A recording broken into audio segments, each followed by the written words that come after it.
মানে land size জানলে বোঝা যাবে যে ওই এলাকায় কি পরিমাণ ফার্মার, স্মল ফার্মার, কি পরিমাণ farmer, large farmer, landless marginal. কেমন, মার্জিনাল কেমন, এই সিনারিও গুলো জানা যাবে। হ্যাঁ, অর্থাৎ কোন শ্রেণীর ফার্মার বেশি, কোন শ্রেণীর ফার্মার কম, ইত্যাদি ইত্যাদি বিভিন্ন বিষয় জানা যাবে। আবার ল্যান্ড টপোগ্রাফিটা জানা যাবে, আহ ভূমি সমতল কিনা বা হিলি ল্যান্ড আছে কিনা, হ্যাঁ, ল্যান্ড স্ট্রাকচার, তারপর ল্যান্ডের সাথে সম্পর্কিত যেহেতু ক্রপিং ব্যাপার আছে, ক্রপিং প্যাটার্নটাও জানা যাবে, একটা এলাকার ক্রপিং প্যাটার্নটা কেমন, ইত্যাদি ইত্যাদি বিষয়গুলো জানা যায়। আচ্ছা, ক্রপিং প্যাটার্ন সংগতভাবে আলোচনায় চলে আসলো। ক্রপিং প্যাটার্ন কি তোমরা জানো?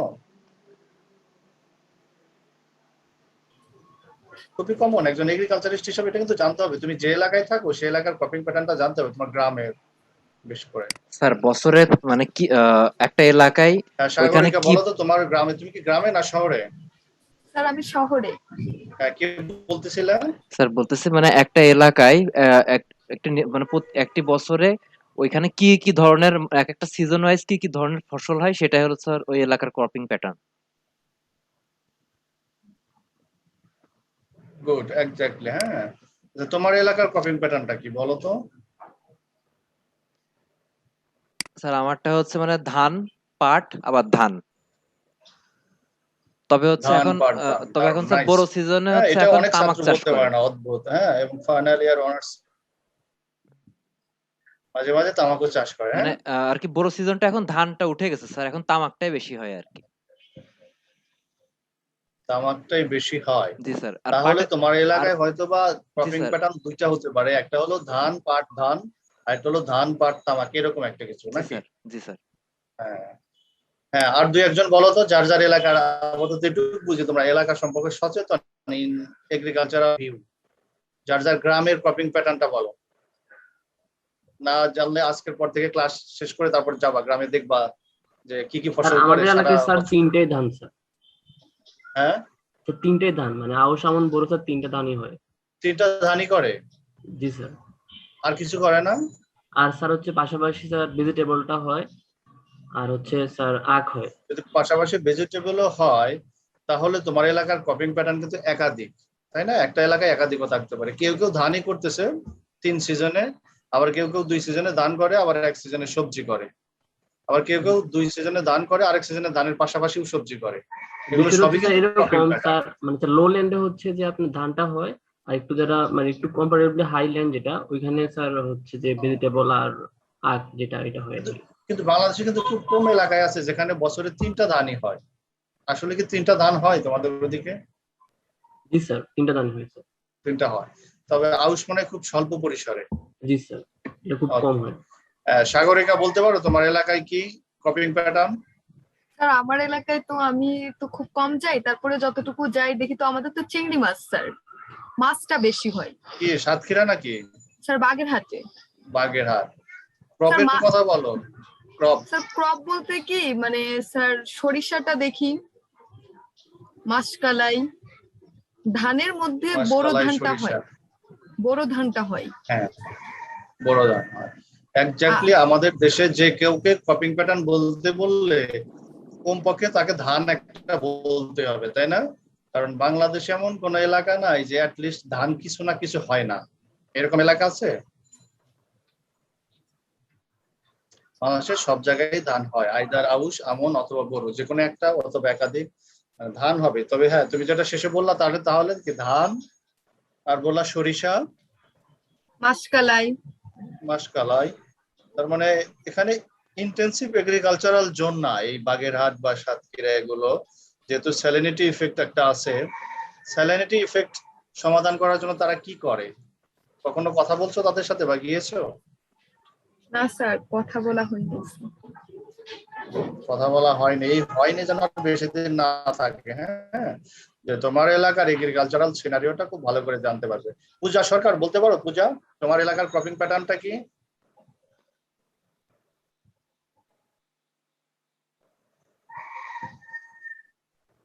আমি স্ক্রিন থেকে দেখে দুই একজনকে জিজ্ঞাসা করতেছি।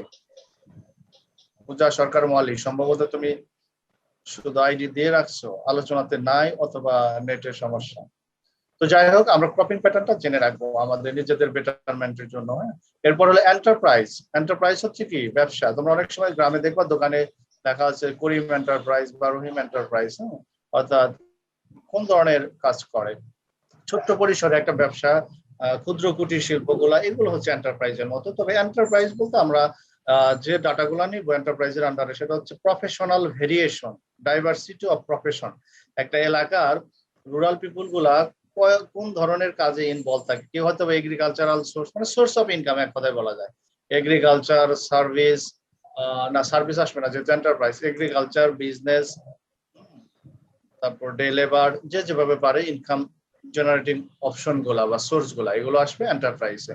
বিশেষ করে বিজনেস গুলা আর কি। হ্যাঁ, কেউ কেউ ছোট্ট পরিসরে বিজনেস করে, শাকসবজি, কাঁচামালের, আবার কেউ কেউ একটু অন্য ধরনের কাপড় বা অন্য ব্যবসা করে, এগুলো। এরপর হলো farm implements. Farm implements, farm implements বলতে গেলে ফার্ম মেকানাইজেশন একটা শব্দ আসে। ফার্ম মেকানাইজেশনটা কি তোমরা জানো? ফার্মে কি কি যন্ত্রপাতি ইউজ করা হচ্ছে বা টেকনোলজিক্যালি? সেটা, হ্যাঁ, আমরা if we compare the farm mechanization scenario of Bangladesh with the scenario of developed countries, especially America and Europe, then what may be the scenario of Bangladesh? Can anybody imagine or try to say something regarding the farm mechanization scenario of Bangladesh comparative to developed country? Just একটা ধারণা, develop কান্ট্রিতে farm মেকানাইজেশনের অবস্থা কেমন আর আমাদের কেমন।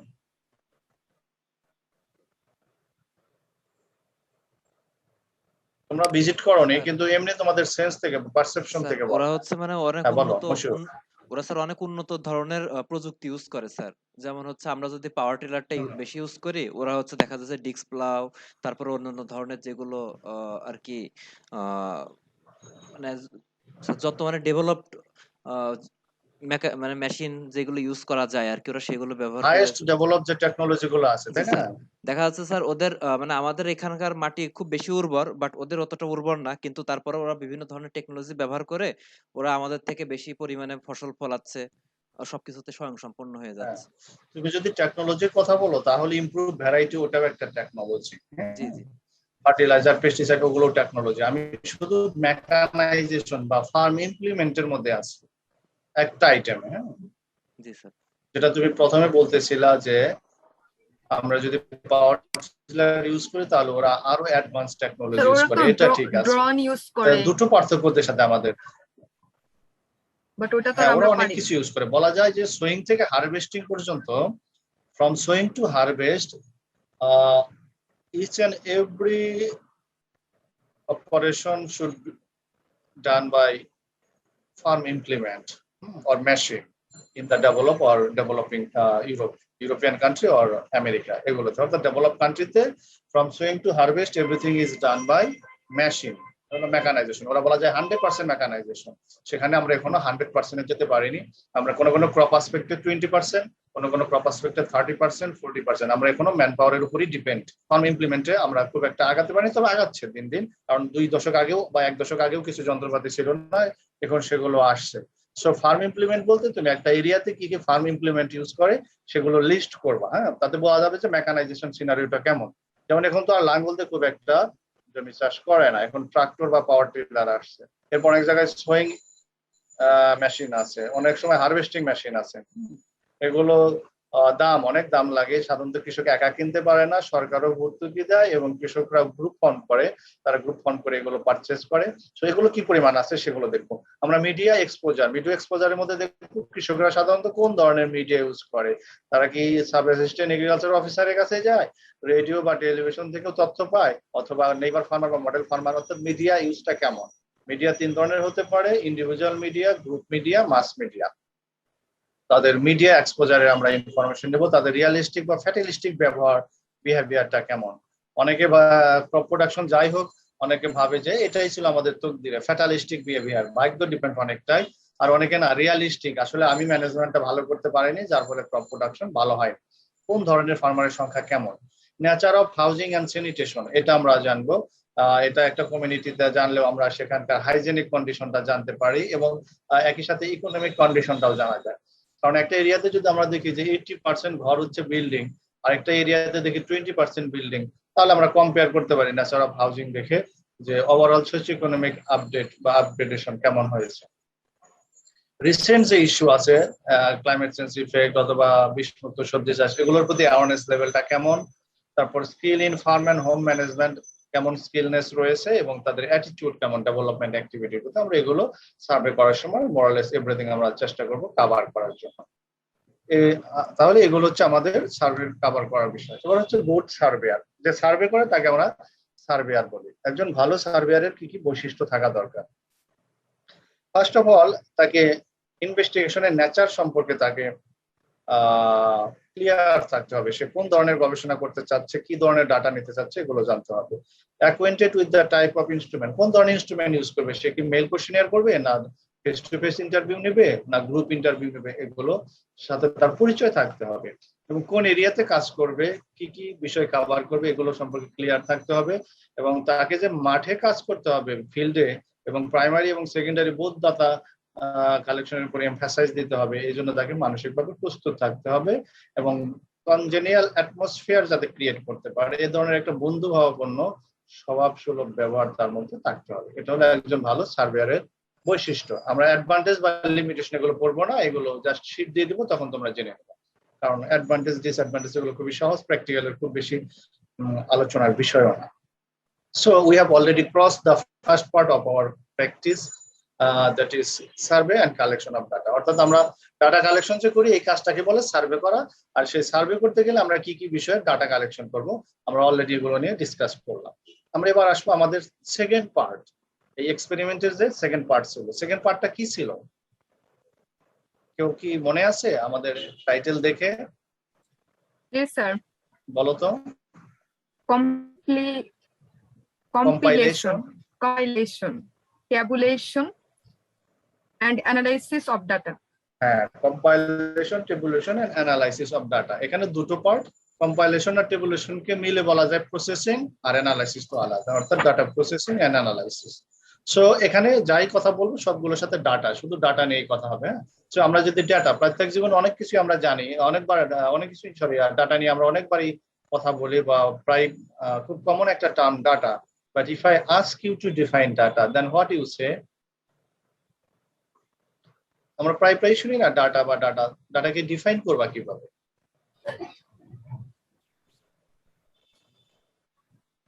বলো।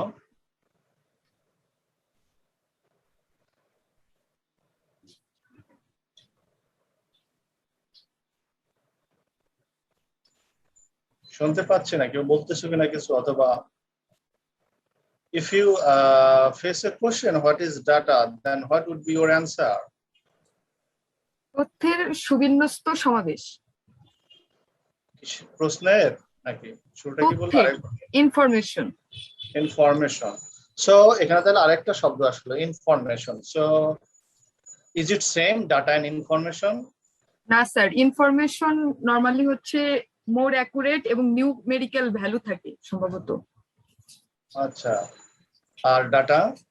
Data বিন্যস্ত অবিন্যস্ত দুই ধরনেরই হতে পারে। বিন্যস্ত অবিন্যস্ত, এমন কেমন যেন একটা থিওরিটিক্যাল কথা শুনতেছি। তুমি একটু এক্সাম্পল দিয়ে বুঝে দাও তো, this is data and this is information. একটা ঘটনা বলো যার মধ্যে ডাটাও আছে ইনফরমেশনও আছে। মানে ব্যাপারটা এরকম ছিল যে সব ইনফরমেশনই ডেটা, বাট সব ডেটা ইনফরমেশন না। মানে ইনফরমেশন হতে গেলে সেটা মানে তথ্য নির্ভর হতে হবে, সঠিক হতে হবে, গ্রহণযোগ্যতা থাকতে হবে, মানে এরকমই। এরকম আমি বুঝলাম, কিন্তু একটা উদাহরণ দিয়ে বোঝাও যাতে সবার কাছে ক্লিয়ার হয়। স্যার যেমন ইনফরমেশন বলতে আমাদের বাংলাদেশে মানে সাক্ষরতার হার কত, এখানে একটা এক্সাক্ট ফিগার আমাকে বলতে হবে। আর ডেটা তো আমি যেমন যে একটু আগে কালেক্ট করতে পারি, একটা এলাকার সার্ভে করলাম না, তুমি এই যে যেমন বললা বাংলাদেশের সাক্ষরতার হার কত, তাই না? এটা হলো ইনফরমেশন। আর এই ইনফরমেশন রিলেটেড ডাটা কি হতে পারে? একটা ঘটনার মধ্যেই থাকে ডাটা এবং ইনফরমেশন। হ্যাঁ স্যার, তাহলে স্যার এটা হতে পারে যে এমন মানে বিভিন্ন জেলায় সাক্ষরতার হারটা কেমন, এগুলো হয়তো হ্যাঁ, মানে উপাত্ত হিসেবে গণ্য হতে পারে। সবগুলা জেলার সাক্ষরতার হার যেটা সেটা হলো ডাটা, আর ওভারঅল বাংলাদেশের যে সাক্ষরতার হার সেটা হলো ইনফরমেশন। ইনফরমেশন, জি সো স্যার। এখান থেকে আমরা কি ড্র করতে পারি বলো তো, ডাটার ইনফরমেশনের সম্পর্কটা?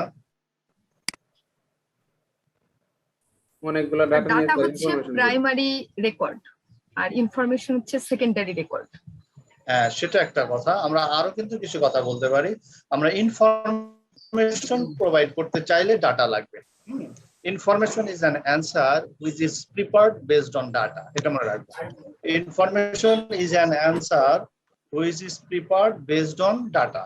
যেমন আমি যদি আজকে যাদের ক্লাস নিচ্ছি সবাইকে বলি তোমার সিজিপিএ কত, তোমার সিজিপিএ কত, মনে করে সবগুলো স্টুডেন্ট যারা এখানে অ্যাটেন্ড করছো আমি সবারই পার্সোনালি সিজিপিএ জানলাম বা জিপিএটা জানলাম।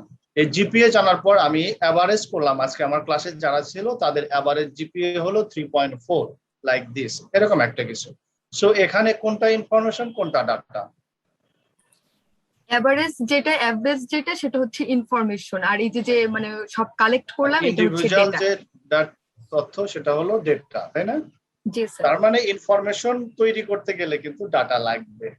হ্যাঁ, এই জন্য বলা হয় information is an answer based on র data, and data have no meaning until or unless it is converted into information.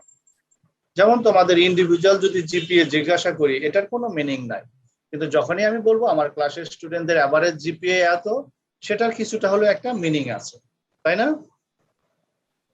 So I think now it's clear about differentiation of data and information.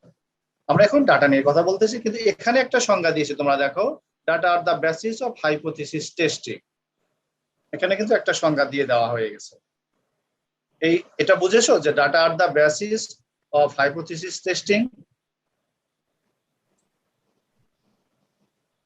Can anybody explain? Sir তার মানে ওটা বলা হচ্ছে যে একটা অনুমান নির্ভর মানে অনুমান নির্ভর কিছু একটা, স্যার মানে অনুমান নির্ভর কিছু একটা না। হাইপোথিসিস তো জানো, স্ট্যাটিস্টিক্সে পড়ে আসছো না হাইপোথিসিস? আমরা পড়েছি হাইপোথিসিস মানে একটা অনুমান করা বা কল্পনা করা, যেটা বললাম, যেটা সত্য হতে পারে আবার নাও হতে পারে। যেমন তুমি একটা হাইপোথিসিস ধরেছো যে there is a relationship between fertilizer application and rice production. হ্যাঁ, এটা হলো হাইপোথিসিস। এটাকে বলে রিসার্চ হাইপোথিসিস, যেটা পজিটিভ কমেন্ট। হাইপোথিসিস আবার দুই ধরনের, একটা হলো রিসার্চ হাইপোথিসিস আর একটা হলো নাল হাইপোথিসিস। নাল হাইপোথিসিস নাম শুনছো, যেটা হলো negative hypothesis. That means there is no relationship between fertilizer application and rice production. Suppose তুমি এরকম একটা হাইপোথিসিস ধরে নিলা, এরপর তুমি সেই হাইপোথিসিসটা টেস্ট করবা যে আসলে হাইপোথিসিসটা সঠিক না ঠিক নাই। সেটা টেস্ট করতে গেলে তোমাকে ডাটা লাগবে, যেমন ফার্টিলাইজার অ্যাপ্লিকেশনের ডাটা লাগবে, আবার রাইস প্রোডাকশনের ডাটা লাগবে। এরপর তুমি ফাইনালি দেখলে যে আসলে টেস্ট করে যে ডাটাগুলো ছিল ওই ডাটা দিয়ে তুমি অ্যানালাইসিস করে দেখলা যে আসলে ডাটার সাথে রাইস প্রোডাকশনের ফার্টিলাইজার অ্যাপ্লিকেশনের ডাটার সাথে রাইস প্রোডাকশনের সম্পর্ক আসলে আছে কি নাই। এখান থেকে তোমার হাইপোথিসিসটা তুমি টেস্ট করতে পারলা, যার ফলে বলা হয় data are the basis of hypothesis testing. Clear বিষয়টা? জি স্যার। ডাটার পরে আর কেন বলা হয়েছে বলো তো? এই যে ডাটা আর, ডাটা হচ্ছে প্লুরাল। স্যার ডাটাটা হলো প্লুরাল আর data what is the singular form? Data datum. Datum. হ্যাঁ, ডেটাম এটা হচ্ছে সিঙ্গুলার আর প্লুরাল হচ্ছে ডাটা। এটা ডাটার পরে সব শেষ করতে। তো যাই হোক, এই হচ্ছে আমাদের ডাটা নিয়ে অলরেডি আমরা বেশ কিছু কথা বললাম। এবার হলো types of data. Types of data based on quality and numerical value. এটা হলো কোয়ালিটেটিভ ডাটা আর এটা হলো কোয়ান্টিটেটিভ ডাটা। কোয়ালিটির উপর ভিত্তি করে এটা আসলে এভাবে না বলে আমরা শুধু বলি যে কোয়ালিটির উপর ভিত্তি করে ডাটা দুই ধরনের, একটা হচ্ছে কোয়ালিটেটিভ ডাটা আর একটা হচ্ছে কোয়ান্টিটেটিভ ডাটা। কোয়ালিটেটিভ ডাটা হচ্ছে অনেস্টি, ইন্টেলিজেন্স এগুলো, আর কোয়ান্টিটেটিভ ডাটা হলো যেটা কোয়ালিটিতে প্রকাশ করা যায় না, ডাইরেক্ট কোয়ান্টিটিতে প্রকাশ করতে হয়। হ্যাঁ, যেমন ওয়েট অফ ফিশ অথবা number of student in a class, এগুলো হচ্ছে quantitative data. Interestingly quantitative data আবার দুই ধরনের, একটা হলো ডিসক্রিট আর একটা হলো কন্টিনিউয়াস। ডিসক্রিট এবং কন্টিনিউয়াস এর এক্সাম্পল দিতে পারো? জি স্যার।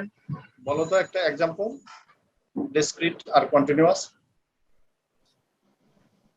স্যার কন্টিনিউয়াস 50 থেকে 59, তারপরে হচ্ছে 60 থেকে 69। এটা হলো ইন্টারভাল, এটা দিস ইজ নট কন্টিনিউয়াস, এটা ইন্টারভাল, ডিসক্রিট অ্যান্ড কন্টিনিউয়াস।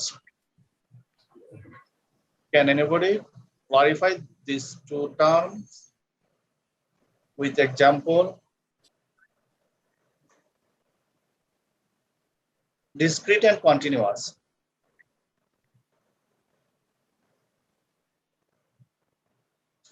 আমি তোমাদের হেল্প করি, যেমন মনে করো কিছু কিছু ডাটা আছে যেগুলো কখনোই ফুল ভ্যালুর বাইরে যাবে না। Number of labour in a factory, এটা কি ফুল ভ্যালুর বাইরে যাবে? কোনো ফ্র্যাকশন ভ্যালু আসবে?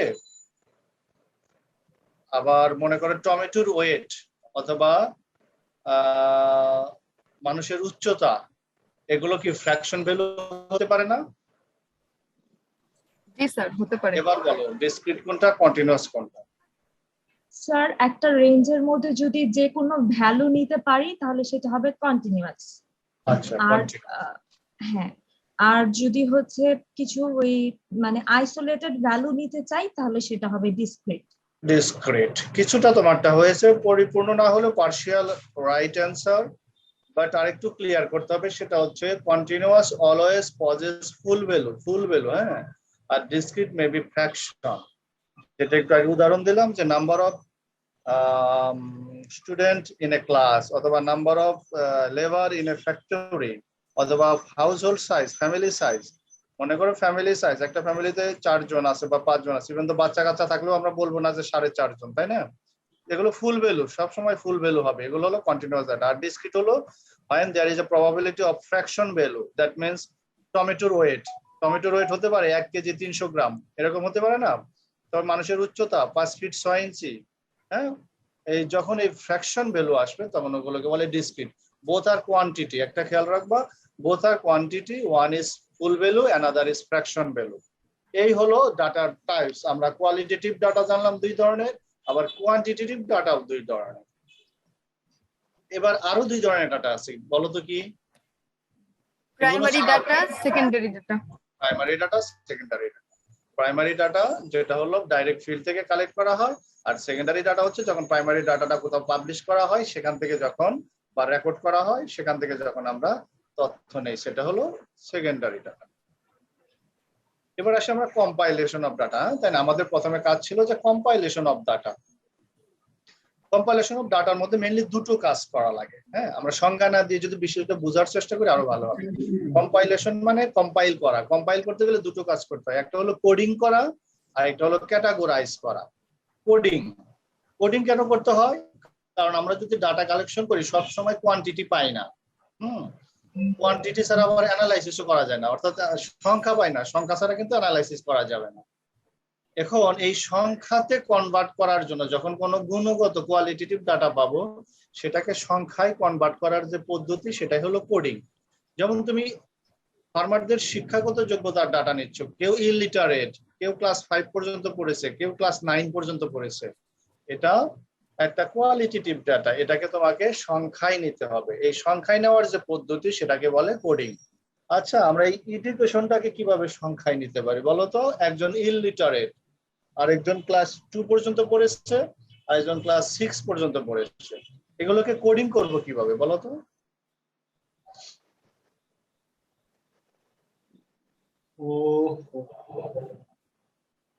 Have any idea? স্যার একটু আরেকবার বলবেন? কোনটা, এই যে কোডিং এর বিষয়টা? জি স্যার। আবারও বলছি যে আমরা যে ডাটাগুলো কালেক্ট করি সবই নিউমেরিক্যাল ডাটা না, কখনো কখনো আমরা কোয়ালিটেটিভ ডাটাও কালেক্ট করি। সো আমরা এই যে ডাটাগুলো কালেক্ট করি এগুলোকে আবার সফটওয়্যারে ইনপুট দিয়ে অ্যানালাইসিস করি। তো অ্যানালাইসিস করতে গেলে সফটওয়্যারে সংখ্যা দিতে হয়, হ্যাঁ, কে ভালো মানুষ, কে খারাপ মানুষ, বা কে মেরিটোরিয়াস, কে নিরক্ষর, কে শিক্ষাগত যোগ্যতা বেশি, এভাবে কথা বললে সফটওয়্যার কাজ করবে না, অ্যানালাইসিস করা যাবে না। সো এই কোয়ালিটেটিভ ডাটাগুলোকে আমাদের সংখ্যাতে কনভার্ট করতে হবে, যৌক্তিক সংখ্যায়, যাতে আমরা অ্যানালাইসিসে যেতে পারি। এটাই হলো ডাটা কম্পাইলের একটা কাজ। এই কাজটাকে বলে coding. So coding is a process of converting qualitative data into quantity. So আমরা যদি এডুকেশনাল কোয়ালিফিকেশন জানি কৃষকের, দেখলাম একজন কৃষক, আমরা 3 জনের ডাটা নিয়েছি, একজন নিরক্ষর, আরেকজন ক্লাস 2 পর্যন্ত পড়েছে, আরেকজন ক্লাস 6 পর্যন্ত পড়েছে। এখন এদেরকে কিভাবে আমি একজনকে লিখে রাখছি ইলিটারেট, আরেকজনকে লিখছি ক্লাস 2 পাস, আরেকজনকে লিখছি ক্লাস 6 পাস। এগুলোকে এখন আমি কোডিং করব কিভাবে? আর এই ব্যাপার বুঝেছো?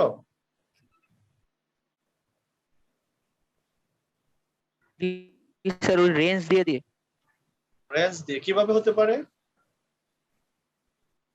Primary level, secondary level, higher secondary, higher secondary Illiterate। সংখ্যা ঠিক করতে হবে, বলতে হবে 1 for primary level, 2 for secondary level, এভাবে করা যায়।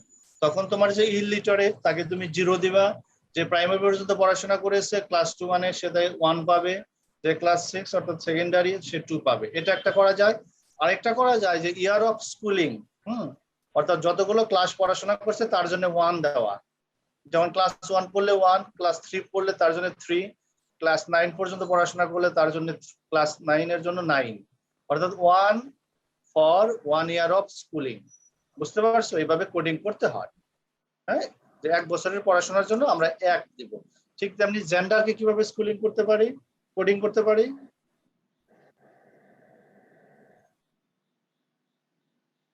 জেন্ডার মেল হলে 1, ফিমেল হলে 2। হ্যাঁ, দেখো এই যে আমরা যে সংখ্যাগুলো দেই এটার একটা যৌক্তিকতা থাকতে হবে। হ্যাঁ, চাইলে আমরা যে কোনো সংখ্যা দিতে পারি না। যেমন শিক্ষাগত যোগ্যতার ক্ষেত্রে তুমি ইলিটারেট কে 3 দিবা না আর ক্লাস 1 কে 0 দিবা না, তাই না?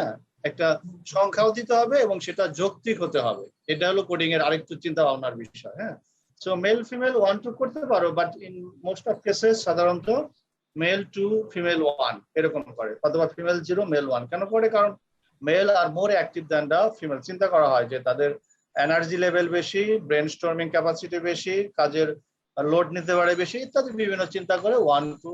এটারও একটা ক্রোনোলজিক্যালি সাধারণত নিউ মেরিয়া। আবার কিছু কিছু কাজ আছে যেখানে আবার মেয়েরা বেশি অ্যাক্টিভ, তখন আবার মেয়েরা ফিমেল 2 মেল 1 এটা হতে পারে। সো যেটাই দিব সংখ্যা আমরা সেটাও একটু যৌক্তিকতা বা একটা লজিক রাখবো পিছনে। সো একটা ওয়ে হচ্ছে আমাদের কম্পাইলেশনের একটা কাজ হলো কোডিং, আরেকটা হলো ক্যাটাগরাইজেশন। কোডিং এর আমরা অলরেডি কিছুটা আলোচনা করেছি, যেখানে সিম্বল অথবা নিউমেরিক্যাল অর্থাৎ সংখ্যা, সিম্বল অথবা নিউমেরাল মাধ্যমে কোয়ালিটেটিভ ডাটাকে কোয়ান্টিটিতে কনভার্ট করাই হলো কোডিং। তো সাধারণত সিম্বল এখন আর আমরা ইউজ করি না, বেশিরভাগ ক্ষেত্রে আমরা এখন সংখ্যা ইউজ করি। আরেকটা যেমন একজন মানুষ কৃষক, যেমন একজন মার্জিনাল ফার্মার, আরেকজন ল্যান্ডলেস, আরেকজন স্মল, আরেকজন মিডিয়াম, আরেকজন লার্জ ফার্মার। এদেরকে কোডিং করবো কিভাবে বলতো? যে ল্যান্ডলেস সে হচ্ছে 0, যে স্মল সে না, তারপরে মার্জিনাল যে সে 1, স্মল 2, মিডিয়াম 3, লার্জ 4। এভাবেও করতে পারি। এটাকে বলে 0 to 4 পয়েন্ট স্কেল। আর একটা আমরা করতে পারি 1 to 5 পয়েন্ট স্কেল। সেক্ষেত্রে আমরা ল্যান্ডলেসকে 1 দিলাম, মার্জিনালকে 2 দিলাম, স্মলকে 3 দিলাম। তো যাই করি আমরা একটা সিকোয়েন্স মেনটেন করবো। হ্যাঁ, সো এই হলো আমাদের কোডিং এর তাহলে সিস্টেম।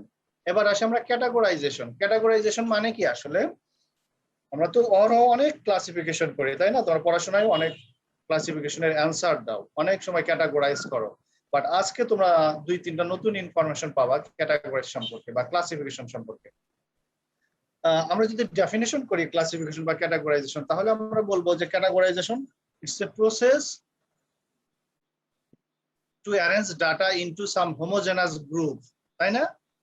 যেমন আমরা 100 জন কৃষকের বয়সের ডাটা নিয়েছি, এই 100 জন কৃষকের বয়সের ডাটাকে আমরা কতগুলো গ্রুপে ভাগ করব।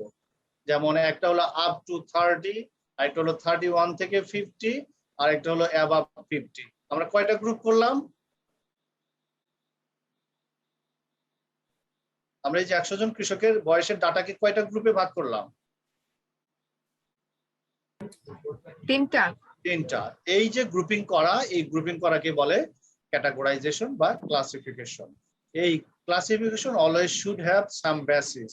বেসিস ছাড়া কখনো ক্লাসিফিকেশন হয় না, এটা মনে রাখবা। হ্যাঁ, অলওয়েজ শুড হ্যাভ বেসিস ক্লাসিফিকেশনের। এখন a proper set of categories must satisfy 3 condition. আমরা এই 3টা কন্ডিশন আজকে জানবো। তার আগে আমরা আরেকটা জিনিস, হোমোজেনাস গ্রুপ। আমরা যে ক্যাটাগরাইজেশন করি সেই ক্যাটাগরাইজেশন মানে কতগুলো গ্রুপিং করা, আর সেই গ্রুপিং করতে গেলে আমরা যে বৈশিষ্ট্যটা খেয়াল করবো সেটা হলো হোমোজেনাস, ক্যারেক্টারিস্টিক্স। হ্যাঁ, যেমন আমরা বিভিন্ন পেশার 50 জন লোককে নিয়ে একটা কাজ করেছি, সেখানে যারা পুলিশ আছে, মনে করো পুলিশ আছে, কৃষক আছে, বারবার মানে নাপিত আছে,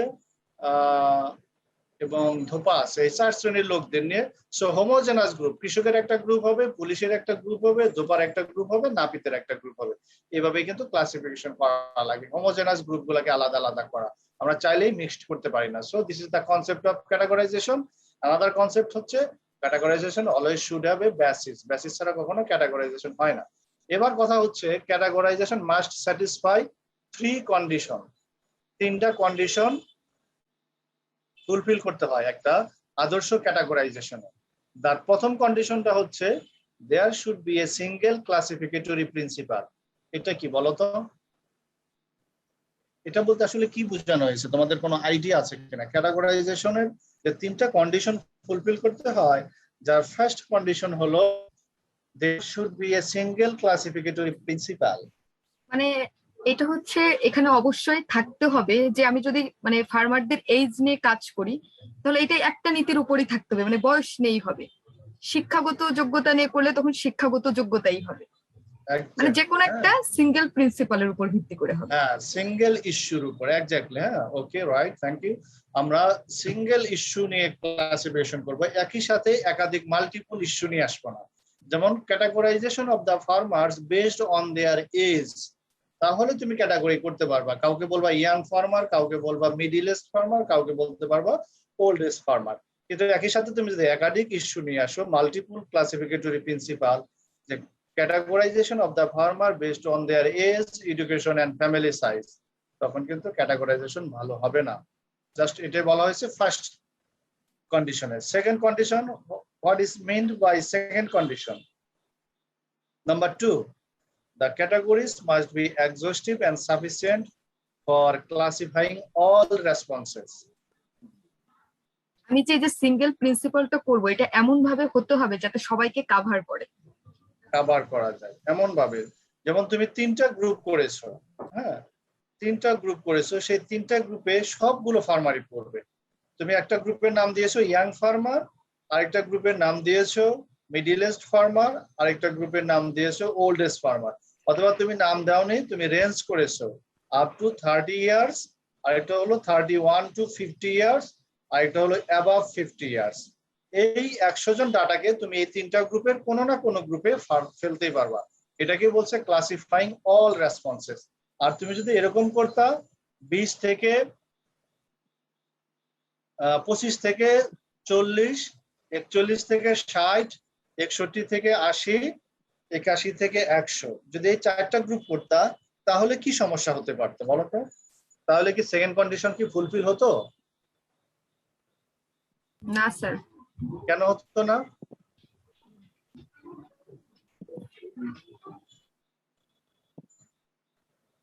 If you give answer no, you should learn the reasons behind. Why? যারা IELTS এক্সাম দিবা ভবিষ্যতে, দেখবা যে সবসময় why এর জন্য রেডি হতে হয়। Why? First you face a simple question and after immediately answer the question, you will automatically ask another question, that is why.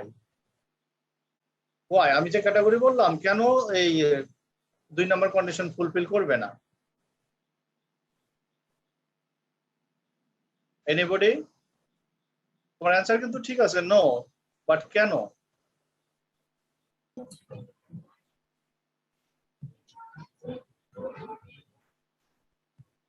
শোনা যাচ্ছে না?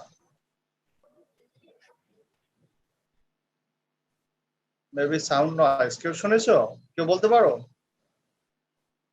যেমন 100 জন কৃষকের বয়সের ডাটাকে তুমি ক্লাসিফিকেশন করেছো, প্রথমটাই দিয়েছো 25 থেকে 40, এরপর 41 থেকে 60, আরেকটা 61 থেকে 80। এইরকম যদি ক্যাটাগরি করি 100 জন কৃষকের বয়স নিয়ে, তাহলে কি সমস্যা হতে পারে?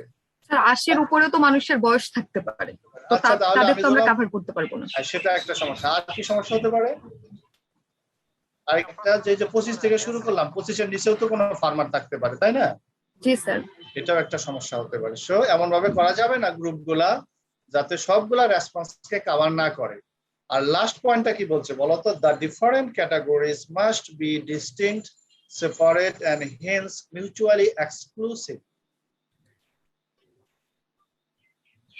মানে বোঝাইছে এই যে আমরা বিভিন্ন ক্যাটাগরিতে ফেলবো, এই ক্যাটাগরি গুলো এমন হতে পারে তারা আলাদা আলাদা হতে পারে সম্পূর্ণ, অথবা দুইটার মধ্যে মিল থাকতে পারে, অথবা একটা হলে আরেকটা হবে না, মানে এরকমও হতে পারে। এরকম একটু এক্সাম্পল দিয়ে ক্লিয়ার করতে পারো? এই যে বয়সের কথা যেটা বললাম, কৃষকদের বয়সের আসপেক্টে।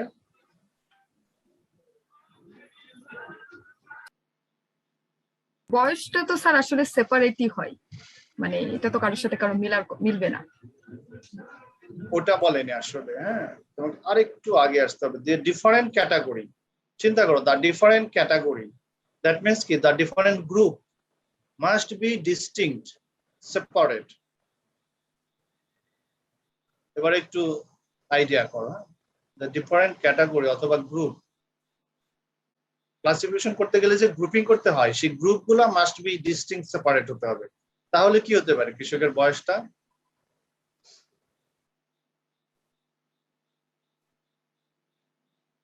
আরিফ হাসান,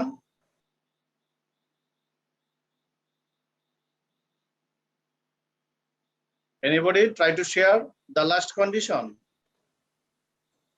আমি আরেকটু হেল্প করি, যেমন মনে করো তুমি কৃষকের যে বয়সটা করেছো, একটা হচ্ছে আপ টু 30, আরেকটা হলো 30 to 50, আরেকটা হলো 50 to 70, আরেকটা হলো 70 to 100। এখানে কি সমস্যা হতে পারে 3 নাম্বার আসপেক্টে? খেয়াল করে দেখো, আমি বলছি 3 নাম্বার কন্ডিশনের সাথে একটা এক্সাম্পল দিলাম। তুমি যে গ্রুপগুলা করেছো, যে দা ডিফারেন্ট ক্যাটাগরি, মনে করো তোমার কৃষকের বয়সের ক্যাটাগরি গুলো হলো, একটা হলো আপ টু 30, আরেকটা হলো 30 to 50, আরেকটা হলো 50 to 70, আরেকটা হলো 70 থেকে 100। এখানে কি কোনো সমস্যা হয়েছে? আমি যেটা বললাম এটা কিন্তু ফুলফিল করেনি থার্ড কন্ডিশন। জি স্যার, কারণ ওই যে আমি আপ টু 30 আবার 30 থেকে আরেকটা রেঞ্জ নিচ্ছি, এই দুটার মধ্যে একটু ঝামেলায় মানে হচ্ছে। 30 সেই ঝামেলাটা কি হতে পারে বলো তো? আপ টু 30 আর 30 থেকে 50 কি ঝামেলা হতে পারে? মানে এরা তো দুইটা ক্যাটাগরির মধ্যেই পড়ে যাচ্ছে। কারা? কারো বয়স যদি একজ্যাক্ট 30 হয় তাহলে স্যার আমি তাকে কোথায় দিব? ইয়েস, যার বয়স 30 সে তো দুটো জায়গায় পড়ে যাবে। হ্যাঁ, সে কি প্রথম গ্রুপে যাবে না দ্বিতীয় গ্রুপে যাবে? এই জন্য এমন ভাবে ক্যাটাগরি বা গ্রুপ করা যাবে না যেগুলো ডিস্টিংক্ট না, মানে একটা থেকে আরেকটা পার্থক্য না, বা সুস্পষ্ট পার্থক্য আছে এরকম না, অথবা সেপারেট মানে আলাদা না। হ্যাঁ, এরকম করতে হবে। অর্থাৎ তুমি যদি ফার্স্ট করো আপ টু 30, তারপর করতে হবে 31 থেকে 50, এরপর হবে 51 থেকে। অর্থাৎ একটা গ্রুপের যে আপার লেভেল আছে, পরের গ্রুপটা শুরু হবে সেই আপার লেভেলের উপরে থেকে। এটাই বুঝিয়েছে third condition. So if you want to make a scientific or accurate classification in near future, you must follow these 3 condition or criteria. এই 3টা কন্ডিশন নিয়ে কারো কোনো সমস্যা? ওকে, ধরে নিলাম সবাই আমরা মোটামুটি বুঝতে পারছি ক্যাটাগরাইজেশন অথবা ক্লাসিফিকেশন। আবার এই ক্লাসিফিকেশন দুই ধরনের হয়, কখনো কখনো অ্যাট্রিবিউট অর্থাৎ কোয়ালিটি আসপেক্টে ক্যাটাগরি হয়, যেমন জেন্ডার, মেল ফিমেল দুটো ক্যাটাগরি, অথবা হতে পারে poor knowledge, fair knowledge, good knowledge. এগুলো হচ্ছে ক্লাসিফিকেশন অ্যাকর্ডিং টু অ্যাট্রিবিউটস অর্থাৎ কোয়ালিটি দেখে, অথবা পোর মানে রেস, অথবা মিডিল কি বলবো উচ্চবিত্ত, নিম্নবিত্ত, মধ্যবিত্ত, আবার নিম্নবিত্তের মধ্যে মধ্যবিত্তের মধ্যে আবার নিম্ন মধ্যবিত্ত, আবার উচ্চ মধ্যবিত্ত। এই যে কতগুলো টায়ার আছে বা গ্রুপ আছে, এগুলো হচ্ছে অ্যাট্রিবিউটস অনুসারে ক্লাসিফিকেশন। আরেকটা হলো ক্লাস ইন্টারভ্যাল অনুপাতে, অর্থাৎ একটা রেঞ্জ থাকবে সংখ্যা, সেই রেঞ্জের উপর ভিত্তি করে আমরা ক্লাসিফিকেশন করি।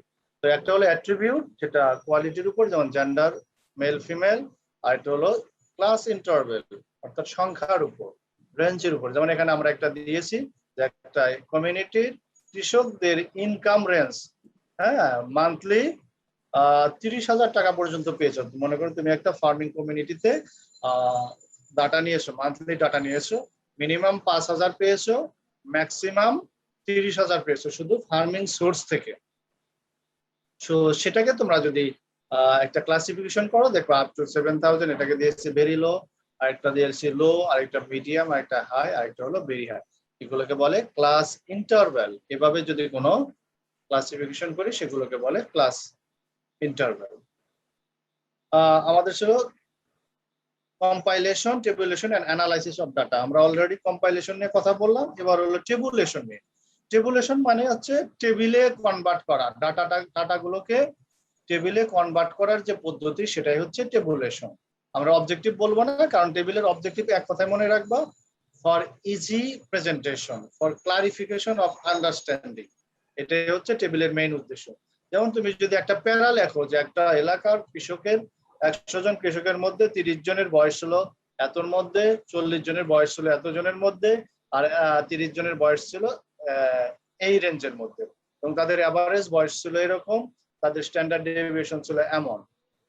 এত সব কথাবার্তা না বললে তুমি যদি একটা রো কলাম করে টেবিল ড্র করো এবং সেখানে ক্যাটাগরি লেখো যে ইয়াং, মিডিল, ওল্ড এজ, এবং ইয়াং 30 জন, মিডিল 60 জন, এবং ওল্ড এজ 10, এভাবে যদি সংখ্যা বসাও, তারপর এটাকে যদি আবার পার্সেন্টেজ করো, ফ্রিকোয়েন্সি 100 জনের মধ্যে 30 জন হলে কত পার্সেন্ট হয়, এরপর আবার মিন মানে এভারেজ ভ্যালু বের করো, তাহলে এটা যে তুমি প্যারাগ্রাফ লিখলা আবার টেবিল লিখলা, কোন জায়গা থেকে সহজে বোঝা যাবে এই সেম ডাটার এক্সপ্লানেশনটা? টেবিল না প্যারা? টেবিল থেকে। টেবিল থেকে। সো অবজেক্টিভস অফ টেবিল হচ্ছে ক্লারিফিকেশন অফ ডাটা, ডাটাকে ক্লিয়ার করে দেয়, সহজে বোঝা যায়। এই নিয়ে অনেকগুলো কথা আছে, এগুলো আমরা বলতেছি না। এই জন্য আমরা সবসময়, সবগুলো না, যেগুলো সম্ভব, সব ডাটাকে তো টেবিলে কনভার্ট করা যায় না, তবে যেগুলো করা যায় আমরা ওই ধরনের ডাটাগুলোকে টেবিলে কনভার্ট করি। টেবুলেশন মানে ডাটাকে টেবিলে কনভার্ট করার যে প্রক্রিয়া সেটা, এটার উদ্দেশ্য হচ্ছে খুব সহজে উপস্থাপন করা। এবার আমরা বলি যে টেবিলের দুটো স্ট্রাকচার রয়েছে। টেবিল স্ট্রাকচার একটা হলো, আজকে আগাবো না, আজকে অনেকক্ষণ হয়ে গেছে, এটা একটু লম্বা ক্লাস আছে তো, যার ফলে শেষ হবে না চাইলেও। আমরা নেক্সট ক্লাসে এটা শেষ করবো ইনশাল্লাহ। এটা আরেকটা ক্লাস লাগবে, আমাদের টেবুলেশনের কিছু অংশ বাকি আছে আর অ্যানালাইসিস। এবং এটা আরেকটা বিষয় হচ্ছে, যখন ফেস টু ফেস ক্লাস করবো তখন একটা এক্সপেরিমেন্ট একদম ক্লাসেই করতে হবে, যেটা অনলাইনে বলা যায় খুবই ডিফিকাল্ট, করা যাবে না, সেটাও আমরা বাদ রাখবো। তো নেক্সট ক্লাসে আমরা এটার বাকি অংশ নিয়ে কথা বলবো। তো আজকে এ পর্যন্তই, যদি কারো কোনো কোশ্চেন না থাকে, যেহেতু আর কিছুক্ষণ আগালেও আমরা শেষ করতে পারবো না, যার ফলে আজকে ইস্তফা দিলাম। নেক্সট আমরা কন্টিনিউ করবো। কারো কোনো কোশ্চেন আছে? স্যার আমাদের আর কয়টা ক্লাস লাগতে পারে স্যার? বুঝিনি, আবার বলো। স্যার আমাদের আর কয়টা ক্লাস লাগতে পারে, না আর কয়টা এক্সপেরিমেন্ট বাকি আছে? বৃষ্টি হচ্ছে তো শব্দ আসতেছে না, আরেকবার একটু বলো তো কষ্ট করে। স্যার বলেছি যে আমাদের আর কয়টা ক্লাস লাগতে পারে, মানে আজকের পর থেকে পর আর কয়টা ক্লাস লাগবে? আর কয়টা ক্লাস লাগতে পারে শেষ করতে, তাই না? জি স্যার। আর 2টো ক্লাস লাগবে আজকের পরে, আর 2টো ক্লাস হলে আমরা আমাদের প্র্যাকটিক্যালটা শেষ করতে পারবো আশা রাখি ইনশাআল্লাহ। ইনশাআল্লাহ। তো আগামী ক্লাস আজকে যে লিংক দিয়েছি সেই লিংক দিয়েই হবে, আর নতুন লিংক দিব না। হ্যাঁ, আজকের লিংক দিয়ে আমরা আগামী বৃহস্পতিবারে ক্লাসটা করব, চেষ্টা করবো আগামী বৃহস্পতিবারই শেষ করে দিতে, যদি না পারি সর্বোচ্চ আর একটা ক্লাস লাগবে। ঠিক আছে? ঠিক আছে sir. Okay, thank you everybody.